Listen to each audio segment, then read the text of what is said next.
Hey, how you doing? I'm floating in the darkness again, and I apologize, but I've been so busy. I've been so busy, and I feel like whenever there's beautiful natural light coming in through the window, and I think, oh, I should do a video. Something stops me, whatever it is. If it's just laziness, or I have to do something else, or so I know this darkness, floaty stuff isn't ideal, but really, like, it's not about the visuals. It's more about, I guess, what I have to say. So let's just keep it at that right now. Anyway, so it's April 20th, which I can't quite believe. And you always hear people say time is passing so quickly. How did it do that? But like, actually think about it. Like, wherever you are in your life right now, chances are you've gone through a decade of life that you can remember, and just think about that. Like, how does time pass like that? Like, maybe time is passing really slowly for you. I don't know. I'm not in your head. But for me, it's like, it's just kind of, I don't know. I want to say slipping by, which is kind of a cliched term, but it really is. Like, I'm pretty sure it was in the middle of winter, like yesterday. It just goes so fast, and I've really been thinking about it, and and talking to people about it and stuff, and like, I know they say, like, the more you get into routines, the faster life kind of goes by. When you do the same things every day, like when you're going to school, you get up, take a shower, and I don't even know I'm in the shower. Like, I'm in the shower, and I'm hit with this sudden realization, like, oh my god, I'm in the shower. Like, what? I don't remember. I literally do not remember getting up and walking into the shower, but I'm here somehow. And then I'm at lunch with my friends, and like, wait a minute, I just fell asleep like 5 minutes ago, didn't I? Like, I just went to bed. It's like, how am I at lunch right now?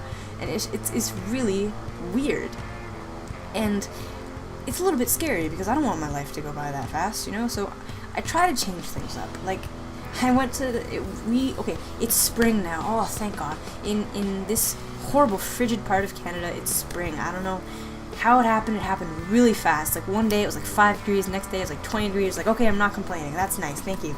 And so it was so nice a couple of days ago. It was like 20 degrees, warm sunshine, and birds and grass and flowers, and I went outside and I sat in the park and I read a book, and I was content, and I was thinking, like, this I should do this more. I should change up my constant routine, and I should do more stuff that is just for me.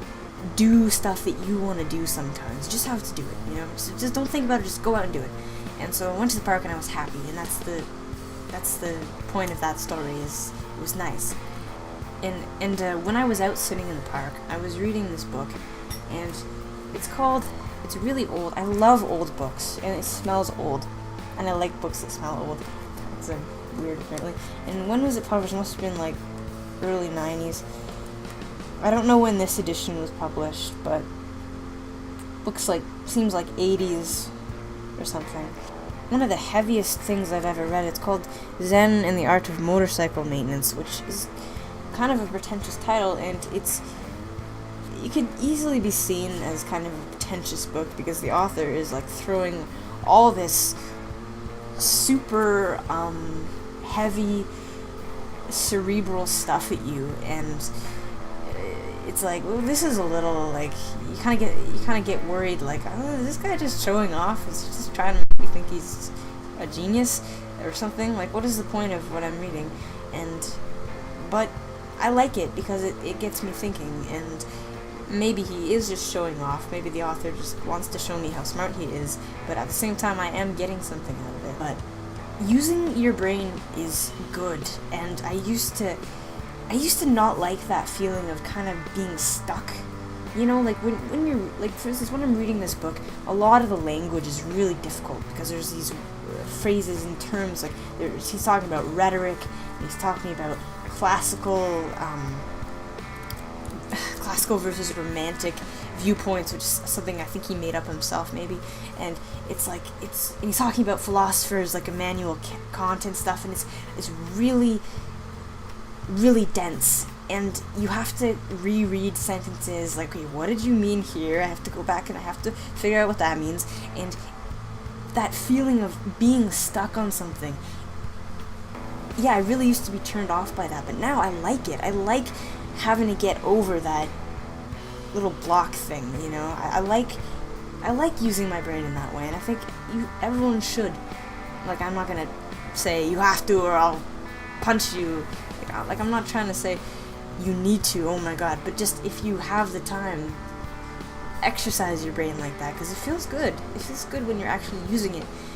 You know, and like, I'm a culprit of not using my brain. I watch, like, the amount of stupid YouTube videos that I watch, I don't even, like, I'd be ashamed if you knew, if you knew the exact number. I don't know the exact number, but, like, so when you take a break from that and use your brain, it's great. It really is. And I'm not saying you're not using it. Maybe you're like a theoretical physicist and I'm just making a fool of myself, but do something like that for a change. It's nice.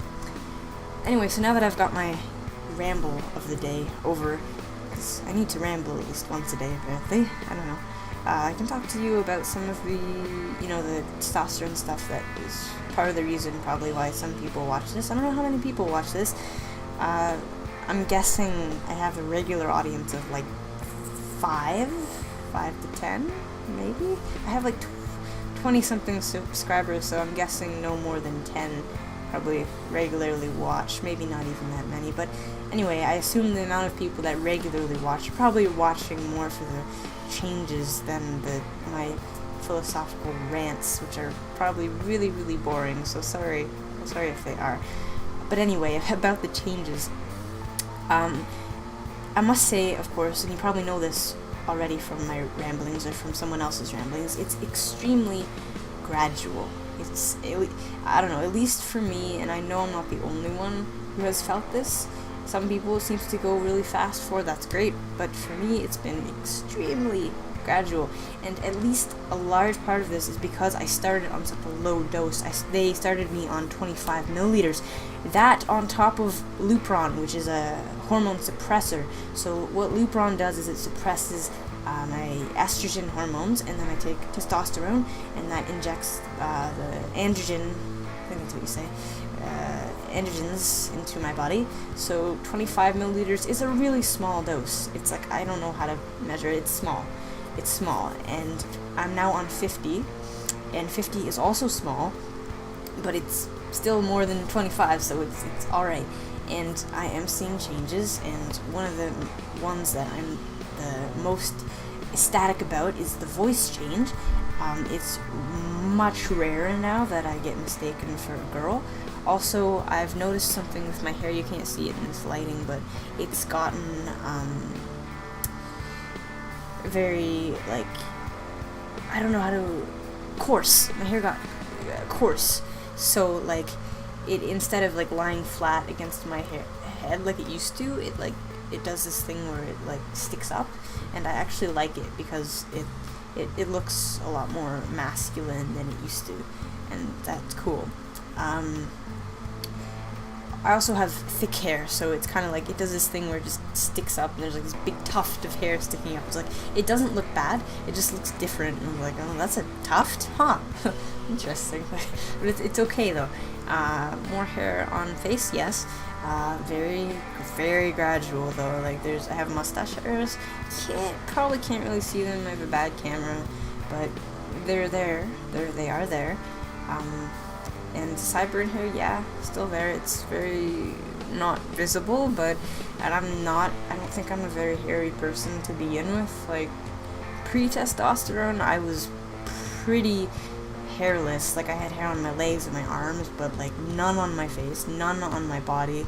Like, so really, like, it's been quite a change from that perspective, but not nearly as much as I'm kind of wanting, of course. And I get that that's very gradual, but it's also kind of frustrating. So, but anyway, I need to really focus on the things that I'm happy about. Another thing I'm happy about, of course, the slimming down of my figure, which was happening when I was on Lupron. It really surprised me how quickly that happened. I was curvy. I was quite curvy, you know, and I still have curves, and part of that is my bone structure, so I'm never going to have really narrow, skinny hips, which is what I wish I had, but I don't. So, but it's much better than it used to be, and I don't have so much of a feminine figure. I've been told that, it looks, you don't look feminine, which is great. That's all. I'm happy with that. Like, even if I have fuller hips than most, do I use boys or men on myself? I don't know. Like, I'm 17. I'm not sure. Maybe I should be saying men. I'll just say boys for now. Like, most boys won't have the kind of hips that I do, but it's not unheard of, because if it was unheard of, no one would be saying, yeah, you don't look feminine. So I can kind of take that as a consolation. I do worry about it. I do worry about my figure, because there's always a new thing to worry about, even when I think I'm over one thing, a new problem crops up. But anyway, I'm starting to realize, like, I've realized it. Being perfect is not possible for anyone, even if you're transgender or not. You just can't be perfect. Like, that's just, you can't. Like, we have in our heads this image of what a perfect guy or what a perfect girl is, and there is no such thing. This is the idealized version of something that we construct in our heads. Like, for me, when I think of the ideal self that I want to be, I have very narrow boy hips, and I'm taller. I'm like at least 5'8". I'm 5'6", but I want to be taller, and I have more masculine features, and I'm hairier, and I have a deep voice, and that's my ideal self, and I'm in shape and stuff, like not bulky or really muscular, but I am in shape, but I'm just explaining what my ideal self is. But I'm never going to get there, because I can't grow another 2 inches. Like, that would be miraculous if it happened, but I'm really kind of beginning to really resign myself to, okay, I'm just going to be 5'6" on the dot for the rest of my life. That's fine. There are shorter people than me. There are 2 shorter people in my theater group right now, so it's not a big deal, And no, I'm never going to have super narrow hips. I'm just not. My bones won't do that. They can't do that. So I'm going to have to just accept that. And, the hair stuff will come. It'll grow in. I'm already having mustache hairs, and there's, like, fuzz, and it'll come. I just have to wait. And the voice thing is great, because it's happening, So I just need to focus on the positive things, not all the negative things that are still running around in my head. So, yeah. I don't know, what are we talking about? I guess I don't have to keep talking. It's already been, like, a significant amount of time that I've been rambling to. But, I don't know, I could touch on... I have 2 potential topics. There's, like, adulthood is the first potential topic, and romance is the other potential topic, and they kind of go together in a way. No pun intended. They kind of go together. Like, all my friends are graduating this year, right? They're all going off to university, and a few are going to stay in the city, which is really nice, because, and I don't want to put it this way, but he is my main friend. He's always been my main friend, is staying in Ottawa, and I think that's really good. This is the guy that has been in my life since grade 4, and, like, it's not the kind of friendship where you say, yeah, I'm gonna like this person forever, we're gonna be friends forever, and it's obviously not true. This is the kind of friendship where you say that, and it is true. Like, I can't imagine us not being friends. Like, this is, and it's the kind of friendship where you don't have to, I'm trying to think of how to explain it, like where you can talk about feelings, like, when I fell off my bike, the first person that I thought of was my friend, and I went to his house, and I fractured my wrist, and I had blood all over my knee, and I was like, can I come into your house and get a Band-Aid? And I went in, and that was, that's the kind of friendship it is, and so he's staying in Ottawa, which is wonderful, I need this guy around. It's kind of like he's a fixture of my life, and that's, I need people like that. So, but yeah, adulthood. balloons in front of me, which is strange to say the least. Like, I don't think of myself as an adult. I'm 17, you know, but it's ending. Really, school is ending, and these people are gonna go off and be adults, and, you know, and they're driving cars now, and they have jobs, and they're having girlfriends and boyfriends and stuff, and it's weird, because, you know, in my head, I'm not a kid, but I'm not an adult. I'm just kind of, I guess I'm just kind of me, which may sound a bit cliched or something, but I don't put myself into either category. I'm just like, yeah, I'm me. I don't know where I fit. I feel relatively mature, but an adult, I don't know. But it's funny, because people do start treating you, your family especially, like more of an adult around this time, I think. Like, you know, you're given more responsibility and more freedom, and, you know, and it's just the attitude, the way people say things to you, that changes. It's different than when you're a kid, obviously, you know, but this is the time when it really starts to change. And, you know, like, I'm seeing people, like, in my theater at school, they're like, they feel like adults. Like, I feel like I'm talking with adults, but the difference is they treat me like I'm an adult too. You know, like, it's not like you're an adult and you treat me like a kid. Like, we're on the same level because we're the same age, which is really interesting. You know, it's kind of neat. Yeah, you know what? I want to talk about my theater people, because I know this video is really long, but I want to talk about them because, like, I like all of them, and that's kind of amazing. Like, you know, when you go into a new group of people, you don't know what to expect. Like, they could all be evil for all you know. Like, they almost 100% won't be, but that's always a fear going in. Like, what if they're all jerks? And I can't talk with jerks. But I like every single person in my theater group. There's not one bad egg that I've seen, and that's kind of amazing. You know, there's always, like, that one or two people who are like, I really don't like you, I don't get good vibes from you, but there's no one like that. No one. They're all funny, considerate, interesting, kind people, as far as I can tell anyway, and that is quite amazing. And it's been really fun so far, and I'm really glad I'm doing it. There's this stupid potential teacher strike thing that might affect our play. Just kind of worrying. And I'm not against strikes in general, because I get it. Like, if you feel that that something isn't right, that the institution isn't right, then yeah, strike and get your rights. But it just kind of sucks that it has to be right now, because I really want to do this play, and I've been working on it for, like, 2 months, and I'm really having fun, and I don't want it to not happen. But I like, the drama teacher who's in charge of it seems like the kind of guy who would go out of his way to not let that happen, but I'm not sure. It's a worry. But yeah, they're really nice, and they're really inclusive people, and they're really kind, and they're friendly, and I like them a lot, and it's really nice, and I feel like I belong, with this group, and I'm sure part of that is because, of my transitioning and not being mistaken for a girl almost at all anymore, and they have taken me on as who I am, not as the ghost of myself like I used to. People like the female mask of myself. That sounds weirdly dramatic, but the female version of myself that people thought I was for the longest time. Like, no, they don't see me as that because they haven't known me as that ever. And there is at least one person. There might be another one. I'm not totally sure.